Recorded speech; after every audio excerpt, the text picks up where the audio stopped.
提起武士，除了举与刀以外，最著名的一个标签恐怕就是切腹这种自我了结的方式了。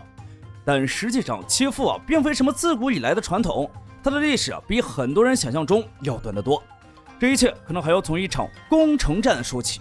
今天我们就来聊聊切腹这种习俗的兴衰，以及日本历史上一切成名的切腹仙人清水宗治的故事。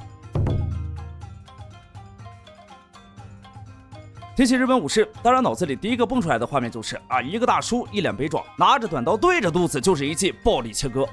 但你要是觉得日本武士自古以来就爱这一口，那就太天真了。在平安时代以前，武士们虽然也会在战场上出于种种原因选择自我了结，但涉及到具体实践手法上并没有一个明确的规范。没听说过这么做不合适，那么做才够体面的话。因此主打一个百花齐放，抽象至极。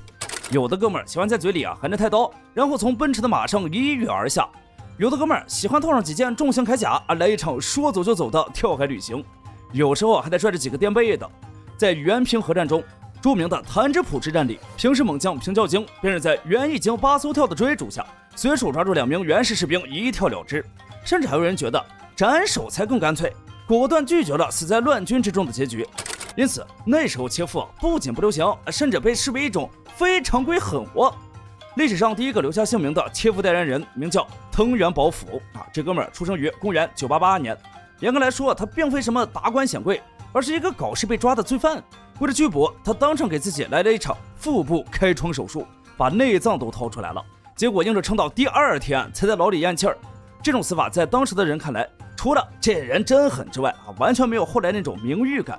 毕竟正常人都能意识到，切腹这种高难度玩法，先不谈成功率，痛苦是真的痛苦也没人专门训练这个技能，大家都是新手上路，一个操作失误反倒会增加自己的濒死痛苦。甚至在太平记里还记载过有人切完腹把内脏扯出来扔向敌人的名场面，这哪是自杀呀，这分明是限制级恐怖片场。所以在很长一段时间里，切腹只是少数重口味狠人的专利，并不是武士阶层的标准配置。那么问题来了，这种又疼又慢与迅速以及体面这两个战场自尽核心诉求相悖的方式，是怎么变成武士最高荣誉的呢？这就要提到我们今天的主角，战国顶级切腹推广大使，初代切腹仙人清水宗治了。他身为小早川龙井的家臣，效忠于毛利家，奉命驻守北中的高松城。随着织田与毛利之间的战事愈演愈烈，高松城逐渐成了双方反复拉扯的白热化战区。战国的诸位武士大名们大部分都把技能点都加在了筑城与守城上，因此一旦发生攻城战，变成了让双方都饱受折磨的膀胱局。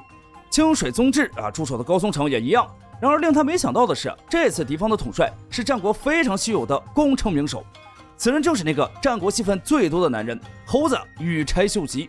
在此前与毛利家的作战中，他便通过干杀三木扼杀鸟取展现了一下自己的攻城功力。这次他一看高松城地势低，并且马上就要迎来梅雨，于是直接决定采用水攻，修筑堤坝，让整个高松城及其周边地区都变成了海景房。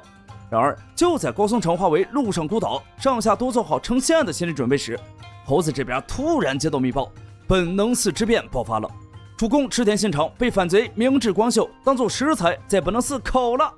面对这种情况，秀吉立刻判断出他必须迅速返回晋级地区。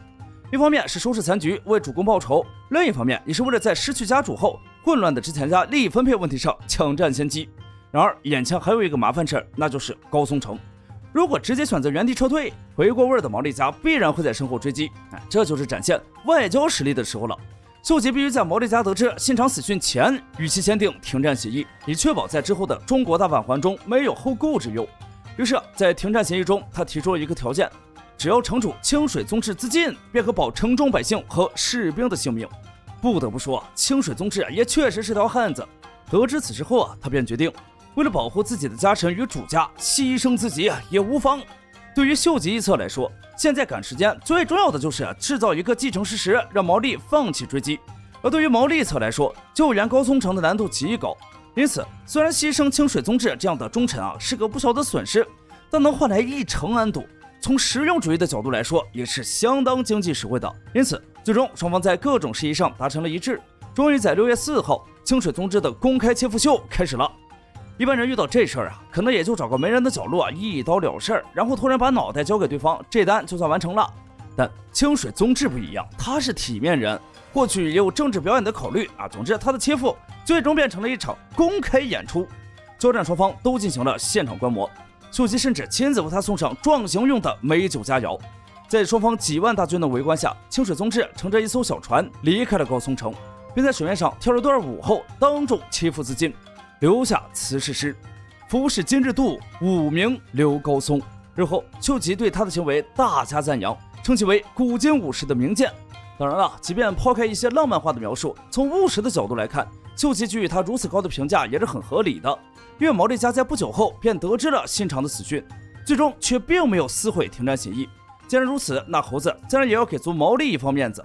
如今已经很难确定清水宗志的切腹到底是不是日后切腹盛行的根本原因，但这至少是这之中最有名的一个事件。清水宗志也成了名副其实的切腹界老艺术家。讽刺的是，他生前并没有太多卓著的战功，反倒是这一死彻底成了武士中的顶流。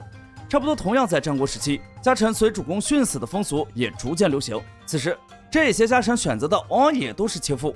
自此，切腹正式从一种残酷刑罚进化成了名誉勋章。既然切腹成了时尚，那流程就得规范化。在战国以及之后的江户时代，庶民犯死罪往往会被斩首，只有武士才有机会切腹。比如丰臣秀吉晚年就先后下令让丰臣秀次以及千里修切腹。对于那些有谋反之罪的武士，往往也不被允许切腹比如关原之战以及大阪之战的主要责任人便通通被下令斩首。那些没有直接给予敌方帮助的责任，则有机会被允许切腹。如果你穿越回战国，想体验一下这种顶级 VIP 待遇，你需要准备以下步骤：第一，人口衣装马靠鞍，想要取得体面，穿搭依旧是最重要的，千万别穿的跟个精神小伙似的。正式装束是浅棕色的和服，而且得左前穿法。虽然影视剧里爱用白装束，但那主要是为了视觉冲击力。第二就是切腹的核心动作，如果不够干脆，很容易导致自己承受更多的痛苦。一般都是左手拿着怀纸包裹的短刀，在左腹扎进去，然后用力向右拉，这叫一文字切如果你是究极狠人，还可以再向上拉一刀，搞一个十字文切。甚至有人嫌不够，还要把肠子拉出来看看只是这就过于重口了。由于切腹经常有人围观。第三点就是寻找一个神队友也就是借错人。大家想一想，肚子上挨一刀，万一操作失误还可能让肠子流一地，这人一时半会儿是死不了的。如果不找人补刀，你可能要在地上挨好几个小时。这时候你需要一个借错人，这位兄弟负责在你最疼的时候手起刀落，把你的头砍下来。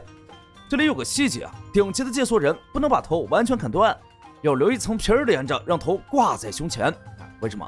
因为武士觉得头滚在地上沾了土不雅观。这种手劈一张残的绝技是对借错人刀法的顶级考验。最后也是最重要的一点，那就是做好心理准备了。切腹是人类能体验到的最高等级痛觉之一，毕竟是要亲自体验活体刺身一般的痛苦。很多武士扎下去第一刀就疼得当场破防甚至有人当场满地打滚，这需要相当强大的意志力。即便是武士老爷们，也鲜少有人能面不改色地完成这一系列操作。因此，为了维护尊严，后来的人们发明了更人性化的方案。到了和平的江户时代，武士阶层慢慢从战场猛男变成了办公室白领。虽然切腹作为一种死刑被保留了下来，但大家开始怕疼了，于是一种抽象的代餐便出现了，那就是所谓的扇子腹仪式照常举行，但摆在你面前的不是锋利的短刀，而是一把扇子或者木刀。你只需要假装伸手去拿扇子或者用扇子在肚子上划拉一下，后面的借错人就会心领神会，直接一刀把你的头砍了。如此一来，既维持了体面，又免去了大部分痛苦。这本质上就是一种带有切腹表演性质的斩首刑。反正大家都知道是走流程的样板戏，但为了面子还得把这出戏演完。这时候的切腹已经彻底变成了一种政治表演或者利益交换的工具，不再局限于为失败负起责任。根据具体需求不同教法也出现了千奇百怪的变体。比如主君死了，为了表现自己的忠义，随之殉死，这叫义腹；同辈殉死以后，自己也跟着切，这叫论腹。甚至还出现了商腹也就是为了让后代能加薪升职而切腹。除了这3种主要分类外，还有向主君表达不满的无念父，以及复仇用的止父。你问我自杀怎么拿来复仇？答案是，怀抱怨恨者会先用一把刀切腹，然后让自己的亲人朋友将这把刀送给切腹者指定的仇人。这位仇人拿到这把刀以后，必须使用同一把刀切腹。随着明治维新的到来，日本开启了文明开化。西方人看到切腹后整个人都凌乱了，他们觉得这简直是中世纪的野蛮遗留，极度反人类。1873年，明治政府正式下令废除作为刑罚的切腹，从此切腹不再是法律规定的死。虽然法律废除了，但这种抽象的浪漫依然残留在某些人的 DNA 里。甚至到了20世纪70年代，三岛由纪夫还搞出了那场震惊世界的切腹谢幕。但那已经不再是时代的潮流，而是一个旧时代的残影。切腹这种起源于拒绝逮捕或于战场公关，最后沦为职场表演的行为，某种意义上与武士这个统治日本1000年的阶级命运非常相似。好了，本期视频到此结束。如果你也觉得腰间隐隐作痛，请务必点赞转发。我们下期再见。